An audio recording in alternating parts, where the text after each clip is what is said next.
Hello guys. তো আইলাম সবজি বাজারে। কোন জায়গায় কিছু সবজি টবজি নেই।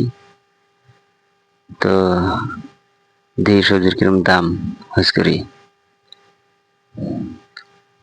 তো এনে বাড়ি পটল, মরিচ, কাঁচা মরিচ, কাঁচা মরিচ। তো দেখি কাঁকলের দাম হস করি কত। হ্যাঁ, কাঁকলের দাম হস করলাম 60 কেজি চাইতেছে। তখন দেখি তাহলে একটু পরে কেবলি বাজার এলাম তো পরে নেই। তো সামনে ফেলে যাই উমরা বাজার আছে লোকাল লোকাল মানুষ আসে দেখি বাগুন টাগুন কিবা কি আলু টালু নেওয়া যায় নাকি যা দেখি। তো এই যে আলু, সবজি বাজার প্রচুর আলু আনছে, আলুর দাম কম আছে।